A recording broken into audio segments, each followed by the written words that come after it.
Welcome to Sara's culinary escapes. ഒരു വെണ്ടയ്ക്ക റോസ്റ്റാണ് ഞാൻ ഇന്ന് നിങ്ങളെ പരിചയപ്പെടുത്തുന്നത്. 250 ഗ്രാം വെണ്ടയ്ക്ക കഴുകി ഡ്രൈ ആക്കി എടുത്തിട്ടുണ്ട്. ചെറുതായി അരിയണം. ഞാനിവിടെ കാണിച്ചു തരാം എങ്ങനെയാണ് അരിയുന്നതെന്ന്.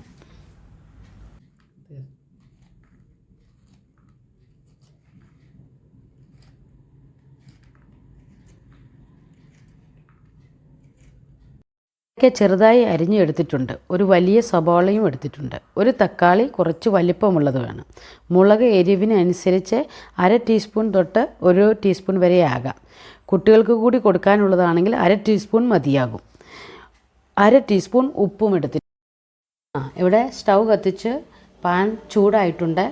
1.5 ടേബിൾ സ്പൂൺ എണ്ണ ഒഴിക്കാം. വെണ്ടയ്ക്ക റോസ്റ്റ് കുറച്ച് എണ്ണ വേണ്ടി വരും.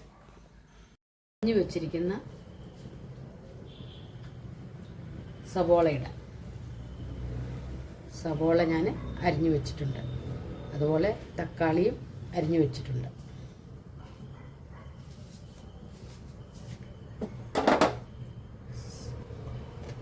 സവോള ഇടാം.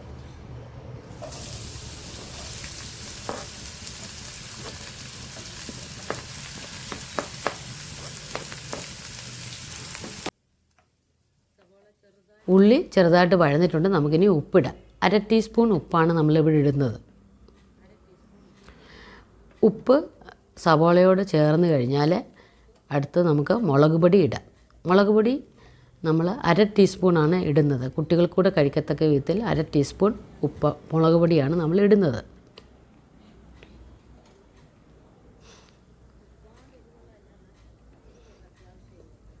മുളക് പൊടി സവോളയുമായിട്ടൊന്ന് ജസ്റ്റ് മിക്സായാൽ മാത്രം മതി. മൂക്കണ്ട. അത് കഴിഞ്ഞ് നമ്മൾ തക്കാളി അരിഞ്ഞു വെച്ചത് ഇടുകയാണ്. തക്കാളി മുളകും സവോളയും ഉപ്പും എല്ലാം കൂടെ ചേർന്നൊന്ന് ചെറുതായിട്ടൊന്ന് വഴന്നതിന് ശേഷം നമ്മൾ വെണ്ടയ്ക്ക അരിഞ്ഞതിടും. അത് ചെറുതായിട്ടൊന്ന് വഴലട്ടെ. ഇനി നമുക്ക് വെണ്ടയ്ക്ക ഇതിനകത്ത് ചേർക്കാം. വെണ്ടയ്ക്കയും മസാലയും കൂടെ നന്നായി മിക്സ് ചെയ്യണം നമുക്ക്.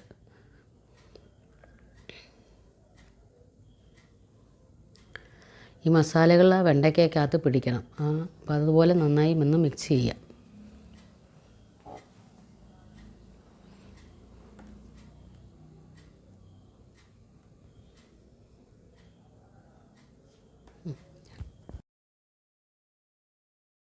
വെണ്ടയ്ക്ക നമ്മൾ മിക്സ് ചെയ്തിട്ട് മസാലയുമായിട്ട് ചേർത്തിട്ടുണ്ട്.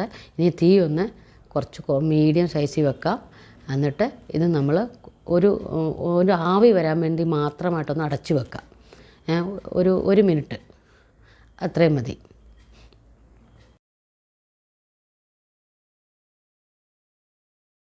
ഇത് നമുക്ക് 1 മിനിറ്റ് ആയിട്ടുണ്ട്. തുറന്ന് നോക്കാം. നമുക്ക് തുറന്നിട്ട് അതൊന്ന് ഇളക്കാം.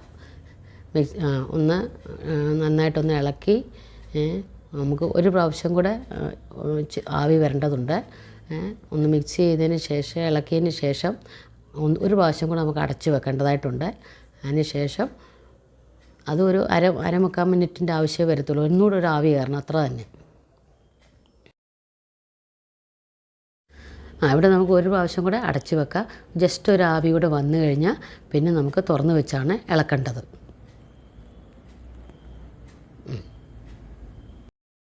വെണ്ടയ്ക്ക പാനിലെല്ലാം നന്നായി നിരത്തി ഇടുക.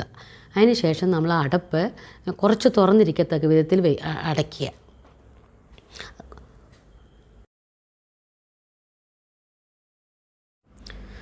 ഇവിടെ ഇതുപോലെ നമ്മളിനി ഇടയ്ക്കൊന്ന് ഇതുപോലെ ഒന്ന് തുറന്ന് ഒന്ന് ഇളക്കി പിന്നെയും ഒന്ന് പരത്തി ഇടുക.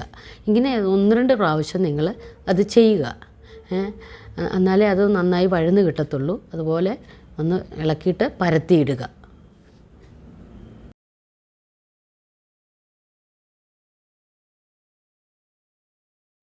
ഇപ്പോൾ ഇതുവരെ നമ്മൾ 1-2-3 പ്രാവശ്യം കുറച്ച് അടപ്പ് തുറന്ന് വെച്ചിട്ട് നമ്മൾ ഇടയ്ക്ക് തുറന്നും അടച്ചും നമ്മൾ ഇളക്കിയിട്ടുണ്ട്.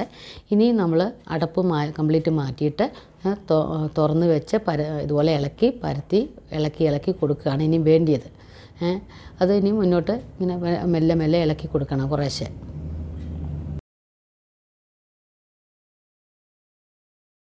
ഇനി നമ്മൾ തീ നമുക്ക് കുറച്ച് നമ്മളിപ്പോൾ മീഡിയത്തിലാണ് വെച്ചിരുന്നത്. തീ ഇച്ചിരി കൂടെ കൂട്ടിക്കൊണ്ട് കണ്ടിന്യൂസ് നമ്മൾ ഇളക്കണം.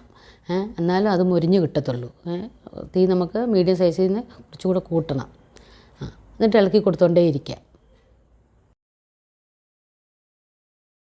ഇവിടെ വെണ്ടയ്ക്ക റോസ്റ്റായിട്ടുണ്ട്. ഇപ്പോൾ ഒരുവിധം നന്നായിട്ട് മുരിഞ്ഞിട്ടുണ്ട്. ഇനിയും നിങ്ങൾക്ക് വേണമെന്നെങ്കിൽ കുറച്ചുകൂടെ മുരിക്കാം. പക്ഷേ ഇപ്പം നല്ല സൂപ്പറാണ്, റെഡി ആയിട്ടുണ്ട്.